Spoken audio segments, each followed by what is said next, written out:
Assalamualaikum warahmatullahi wabarakatuh. Alhamdulillahi rabbil alamin. Wal aqibatu lil muttaqin wala udwana illa 'alal zalimin. Asyhadu an la ilaha illallah wahdahu la syarika lah wa asyhadu anna Muhammadan abduhu wa rasuluh. Allahumma salli wa sallim ala sayyidina Muhammad wa ala alihi wa sahbihi wa barik wa sallim, amma ba'. Sidang pendengar Radio Aikim yang saya kasihi, alhamdulillah kita masih lagi dalam ruangan Makarimul Akhlak yang sentiasa bersiaran Sabah Minggu. Dan alhamdulillah kita banyak membincangkan berkenaan dengan pribadi Rasulullah sallallahu alaihi wasallam pada baru-baru ini, semata-mata mengambil semangat Maulidur Rasul sallallahu alaihi wasallam. InsyaAllah pada malam yang mulia ini kita akan teruskan lagi perbincangan berkenaan dengan Makarimul Akhlak. Salah satu daripada perkara yang suka dibincangkan pada masa ini ialah jawatan sebagai amanah. Sebenarnya manusia berbeza dengan haiwan. Manusia boleh mengambil jawatan, diberi jawatan, dan juga manusia memikul jawatan, iaitu khalifah Allah di muka bumi. Dan Allah menyebut betapa jawatan ini sebagai amanah. Daripada Abu Dzar radhiyallahu an, salah seorang sahabat yang masyhur zaman dahulu, pernah berkata dan bertanya, "Ya Rasulullah, lantiklah aku untuk satu jawatan." Abu Dzar seterusnya berkata, lantas Rasulullah sallallahu alaihi wasallam menepuk bahuku dan baginda sallallahu alaihi wasallam bersabda, "Ya Aba Dzarrin, innaka dha'if wa innaha amanah wa innaha yawmal qiyamati khizyun wa nadamah illa man akhazaha bihaqqiha wa adda allazi alaihi fiha." Hai Aba Dzar, sesungguhnya engkau ini lemah dan ini merupakan hal berkaitan amanah.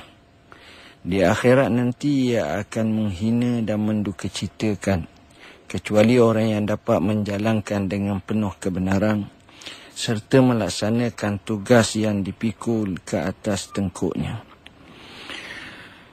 Sidang pendengar yang dirahmati Allah, hadis di atas menggambarkan kepada kita betapa kenyataan Rasulullah sallallahu alaihi wasallam dengan jujurnya berkaitan dengan amanah, sehingga Nabi mengenali watak pribadi sahabatnya, mana yang mampu, mana yang tak mampu. Tak kala yang kurang mampu minta, maka akan diberitahu akan kelemahannya dan tidak dilantiknya. Inilah sebaik-baik cara yang Rasulullah sallallahu alaihi wasallam anjurkan. Bukan bermakna Abu Dzar radhiyallahu an tidak baik dan tidak mempunyai akhlak yang mulia. Bahkan Abu Dzar radhiyallahu an mempunyai akhlak yang amat mulia. Tetapi walaupun mempunyai akhlak yang mulia, dari segi kemampuan dan kebolehan dalam melaksanakannya, dan terkadang-kadang dalam bab perjawatan, boleh jadi jiwa, semangat yang kental, ketegasan dan sebagainya itu perlu diambil kira. Itulah pentingnya seseorang merasakan bahawa dia layak dan dia berhak untuk jawatan tersebut sebagai penunai kepada amanah tersebut. Sidang pendengar yang dirahmati Allah, dalam isu meminta jawatan memang ada perkhilaf di kalangan para ulama. Tetapi tak kala seseorang itu benar-benar mempunyai kelayakan, maka tidaklah menjadi kesalahan. Hal ini berdasarkan apa yang difirmankan Allah melalui lisan Nabi Allah Yusuf alaihi salam. Tak kala beliau ditawarkan dengan jawatan oleh Raja Mesir. Lalu katanya, qala ja'alni ala khazainil ardi inni hafizun alim. Yusuf berkata, jadikanlah aku pengurus pembendaharaan hasil bumi di bumi Mesir ini. Sesungguhnya aku sedia menjaganya dengan sebaik-baiknya, lagi mengetahui cara mentadbirkannya. Ini menunjukkan bahawa kelayakan seperti itu adalah amat diutamakan. Dan ia juga memberi makna bahawa adalah ia dibolehkan. Dalam bab pelaksanaan tanggungjawab sebagai amanah, isu sifat seperti kemampuan dan juga sifat amanah hendaklah disekalikan. Sebagaimana yang disebut dalam sebuah nas ilahi, Allah Subhanahu wa ta'ala menyebut, inna khaira man istajartal qawiyul amin. Sesungguhnya sebaik-baik yang kamu nak lantik, wahai bapaku, ialah orang yang mempunyai kekuatan dan juga mempunyai keamanahan. Yang ditujukan kepada Nabi Allah Musa alaihi salam. Makanya dengan sifat kuat dan juga dengan sifat amanah, sebahagian daripada cendekiawan menamakan sebagai profesional. Kerana dengan profesional, maka seseorang itu sudah pasti dapat melaksanakan tugas dengan tuntas, dengan baik, dengan cepat, dengan pantas, dengan berkesan dan dengan terbaik, dan boleh memberi satu kepuasan kepada orang yang mentaklifkannya atau orang ramai yang memerlukan keputusan atau apa yang telah dilakukannya. Berkenaan dengan amanah sebagaimana yang dinyatakan dalam bab kerja ini, sebenarnya cukup banyak. Kita datang ke tempat kerja pada waktu yang telah ditetapkan. Kita tidak bazirkan masa dan tidak berbuah panjang. Kita tidak menggunakan masa waktu makan dan minum berlebih-lebihan, sehingga produktiviti atau apa yang mungkin kita hasilkan begitu kurang. Begitu juga, lebih penting daripada itu, kerja yang kita buat begitu profesional dan begitu tekun, lagi kemas. Ini adalah hal yang sebenarnya dituntut oleh Islam. Saya teringat kepada satu kenyataan. Bila ditanya kepada mufakir Islami yang terkemuka pada zaman ini, almarhum Syekh Muhammad Al-Ghazali rahimahullah, seorang ulama besar dari kota Mesir. Ketika mana beliau ditanya berkenaan cara kerja orang Mesir dan macam mana cara kerja orang Islam kita ini, lantas dia buat satu perbandingan yang lebih kurang. Katanya, ramai pekerja Mesir yang bekerja di pelabuhan Port Said, tak kala kapal yang besar membawa beratus beribu tang gandum, dan bila mendarat di pelabuhan dipindahkan oleh pekerja-pekerja lelaki yang gagah perkasa, bawa ke dalam lori yang besar untuk diagihkan kepada tempat-tempat tertentu. Tapi malangnya ia terpaksa mengambil hampir masa 3 bulan, menyebabkan sepertiga daripada hasil tersebut terpaksa dihumbang ke laut. Tidak lain tidak bukan semata-mata kerana hasil tersebut dianggap sebagai tidak lagi memberi manfaat. Hasil tersebut telah buruk, telah rosak dan sebagainya. Alangkah membazirnya dan alangkah ruginya. Sepertiga daripada hasil yang kita beli, yang kita import, tidak dapat kita gunakan. Saat yang sama, sebuah kapal berlabuh di pelabuhan, salah satu pelabuhan di Jepun. Mungkin jauh lebih besar daripada itu. Tapi dengan high-tech yang tinggi, dengan kesungguhan pekerjanya, satu hal yang luar biasa berlaku, di mana bila mana datangnya kapal berlabuh dan barangan yang jauh lebih banyak daripada itu seperti gandum dapat diselesaikan kurang daripada 3 hari dengan cara yang begitu profesional. Saat yang sama, kapal tersebut dapat dibasuh dan disucikan. Maka di sini kita fahamlah, dengan cara mereka laksanakan dengan benar-benar profesional, bermakna barangan yang sepatutnya yang tidak boleh digunakan sebagaimana yang berlaku di pelabuhan Port Said, tapi dapat digunakan dengan sebaiknya, bahkan menjana pendapatan yang lebih, dan ia akan sampai kepada sasaran dan matlamatnya. Inilah gambaran betapa amanah ini cukup penting. Oleh kerana itulah, dalam hal ini amat ditekankan isu amanah. Alhamdulillah, kita tengok negara kita wujudnya IIM, Institute Integrity Malaysia. Begitu juga kita adanya beberapa badan-badan pemantau, termasuk audit sebagainya, macam-macam. Tujuannya antara lain tak bukan untuk memastikan sifat keamanahan sentiasa bertapak kukuh dalam jiwa pekerja dan pemegang amanah di Malaysia ini, agar sama-sama melaksanakannya dan menjayakannya dengan sebaik mungkin.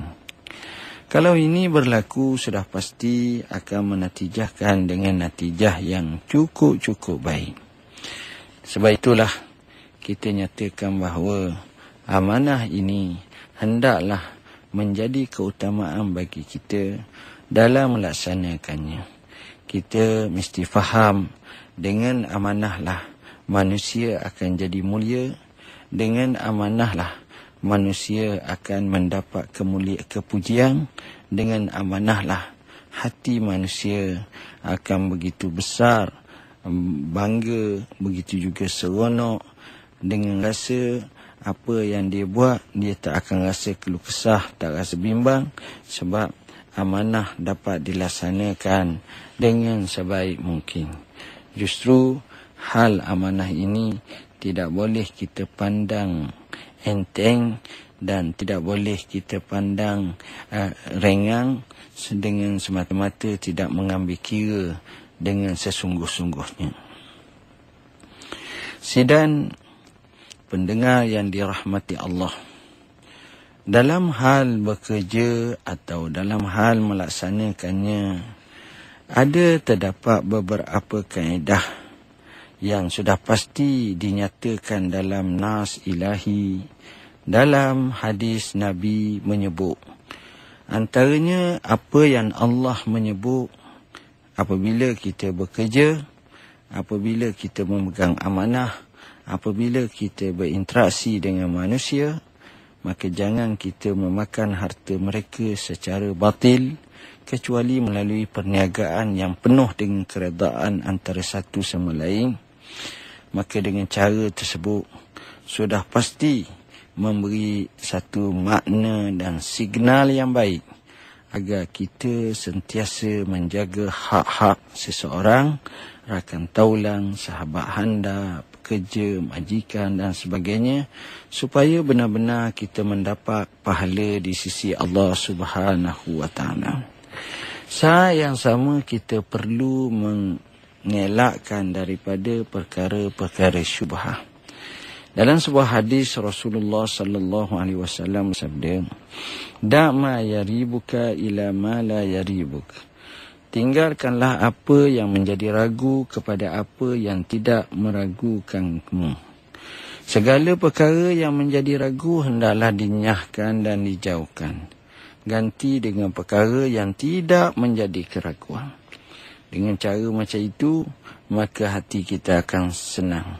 hati kita akan rasa tenang, tidak akan rasa gelisah, tak akan rasa perlu kepada sebarang perkara yang kita anggap sebagai untuk nak menyelesaikannya. Tidak, kita teruskan dengan perbuatan, dengan rasa tenang, rasa jiwa, rasa baik dan sebagainya. Sedang pendengar yang dirahmati Allah, alhamdulillah kita masih lagi dalam ruangan Makarimul Akhlak. Jawatan ini adalah sebagai amanah. Sebagaimana yang kita tahu bahawa para keluarga atas kita seorang ni, kita pegang pelbagai bentuk amanah. Pertama, atas diri kita sendiri sebagai hamba Allah Subhanahu wa ta'ala, melaksanakan perintah wajib ditambah dengan perintah sunat, menjauhkan larangan daripada yang telah dilarang, dan juga sentiasa meraih keredaan dan mardatillah. Keduanya, seseorang itu selain daripada jawatan sebagai hamba Allah, dia juga sebagai suami, maka dia hendaklah menunaikan hak isterinya. Dia sebagai isteri, maka hendaklah menunaikan hak terhadap suaminya. Dia sebagai bapa, maka dia tunaikan hak terhadap anak-anaknya. Dia juga sebagai ibu, maka hak-hak anak hendaklah dilaksanakan dengan sebaik mungkin. Dia sebagai pekerja, maka hak-hak majikan hendaklah dilaksanakan. Dia sebagai rakyat, hendaklah menunaikan hak-hak pemerintah. Dia sebagai pemerintah, maka hendaklah dia tunaikan hak-hak rakyat. Dia sebagai seorang alim, maka hendaklah dia tebarkan ilmu mengajar dengan uslub, hikmah, mau'izah hasanah, dengan cara dakwah yang cukup baik. Dia sebagai seorang cendekiawan, amanah ilmiah yang ada padanya, dia hadam dengan sebaik mungkin untuk diajarkan dan juga disampaikan sama ada melalui lisan atau tulisan kepada khalayak, agar ilmu tersebut dapat dimanfaatkan oleh ummah dan masyarakat sejagat. Begitu juga kalau dia sebagai seorang jiran, maka hak-hak kejiranan juga hendaklah diambil kira. Kalau dia sebagai orang tua, maka hak kanak-kanak juga hendaklah dihormati, dikasihi. Kalau dia sebagai orang muda, maka hak-hak orang tua, ibu bapanya dan sebagainya hendaklah diperhalusi dengan merasa kasih sayang, penghormatan dan memberi pertolongan. Jadi amanah ini adalah amat-amat besar. Dan bila amanah ini, seseorang itu akan terkedepan dan menjadi kaguman kepada orang lain. Itulah hebatnya amanah. Tanpa mengenal warna kulit, usia, harta benda, pangkat dan sebagainya, tak kala amanah ini bertapak dengan sebaik mungkin, maka sudah pasti amanah akan membawa banyak kelebihan-kelebihannya.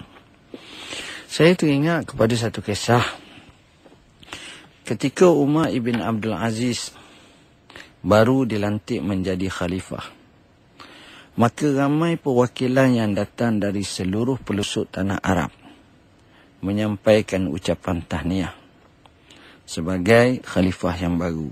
Khalifah Umar bin Abdul Aziz ini dia naik jadi khalifah pada tahun 99 Hijrah dan berakhir pada tahun 101 Hijrah.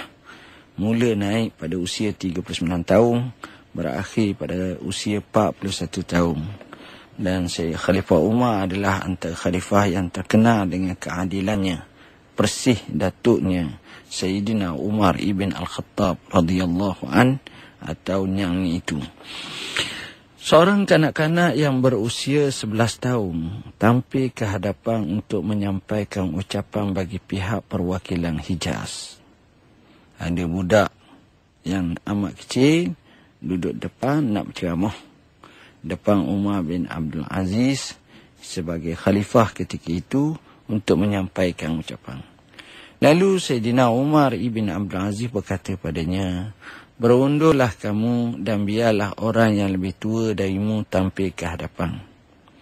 Lalu kanak-kanak itu pun menjawab, semoga Allah memihak kepada tuan hamba, hai Amirul Mukminin. Dia perhitungkan seorang itu dengan dua benda kecil yang ada padanya, iaitu hati dan lidahnya. Apabila Allah mengurniakan pada hambanya lidah yang fasih dan hati yang terang, maka dia berhak bercakap. Sekiranya umur itu menjadi ukuran, nescaya ada orang lain yang lebih berhak duduk di tempat tuan sekarang ini dari kalangan rakyat. Mendengar hal tersebutlah, maka Sayyidina Umar Ibn Abdul Aziz merasa sungguh terperanjat dan terpegun dengan keberanian kata-kata yang dilontarkan oleh kanak-kanak itu. Lantas beliau bermadah, seseorang itu tidak diperanakkan alim dan bukanlah orang yang berilmu itu. Bukanlah orang yang berilmu itu sama dengan orang jahil. Kaum yang besar tanpa ilmu dianggap kecil, sekalipun ia dikelilingi oleh keramaian manusia semuanya. Maknanya, hebatnya seseorang itu berdasarkan kepada ilmu yang dimiliki oleh seseorang. Baik, jadi ukuran amanah, ukuran kejujuran adalah ukuran yang utama. Justru kita hendaklah menjaga amanah yang ditaklifkan kepada kita dengan seupaya mungkin. Jadilah orang yang sentiasa menginsafi diri, menunaikan amanah berdasarkan kemampuan yang dia mampu laksanakannya. Tak kala dia tidak mampu melaksanakannya, maka sebenarnya ia akan membawa kepada petaka dalam hidupnya. Inilah yang kita bimbangkan tak kala kita mengabaikannya atau melakukan pengkhianatan terhadap amanah. Mungkin amanah tersebut kecil sahaja sebagai seorang pekerja bawahan, tapi amanah tetap diutamakan. Dan akhir kalam, saya menutup perbincangan berkenaan dengan amanah ini dengan sebuah kisah di mana zaman Sayyidina Umar ibn Al-Khattab, beliau menjadi khalifah ketika itu, sentiasa berjalan dan akhirnya sampai bertemu dengan salah seorang daripada hamba di lereng bukit yang sedang mengembala kambing. Sayyidina Umar pergi kepadanya tanpa beliau mengenali Sayyidina Umar sebagai khalifah dan Amirul Mukminin. Sayyidina Umar tanya kepadanya, kambing ni kambing siapa? Kata dia, ini kambing tuan saya. Kata Sayyidina Umar, tuan awak tak ada ni. Apa kata awak jual kepada saya? Dan duit tersebut awak punya. Pemuda ini dengan lantas marah yang amat sangat. Dengan berkata, wahai tuan, jika sekiranya tuan saya tidak mengetahuinya, maka Tuhan tuan saya tetap mengetahuinya. Sayyidina Umar terkedu bila dengar jawapan seberani itu daripada kalangan pemuda yang bukan berstatus orang yang merdeka tapi hamba sahaja. Menyebabkan Sayyidina Umar radhiyallahu anhu tunggu. Pada waktu petang datanglah tuannya. Sayyidina Umar tak jadi nak beli kambing tapi beli hamba tersebut. Kemudian katanya, dengan sebab perkataanmu takutkan Allah, maka kamu aku beli dan aku merdekakannya. Itulah hebatnya. Apa yang saya nak sebut dalam moral story kisah ini ialah orang yang begitu biasa pada zaman sahabah radhiyallahu anhum jauh mempunyai kekuatan yang amat luar biasa, keamanahan yang tinggi. Maka kalau ini wujud dalam segenap lapisan masyarakat, sudah pasti hati akan merasa tenang, jiwa akan merasa tenang, kehidupan akan merasa tenang, dan pada masa itu kita sudah pasti akan selamat daripada sebarang hal yang akan merosakkan kehidupan kita. InsyaAllah Mudah-mudahan tazkir ringkas ini berkenaan dengan amanah dapat kita laksanakan dengan sebaik mungkin insya-Allah, dan kita sentiasa berharap berdoa kepada Allah untuk menjadikan kita orang yang benar-benar amanah. Akhir kalam, marilah sama-sama kita merafakkan tangan berdoa kepada Allah. Bismillahirrahmanirrahim.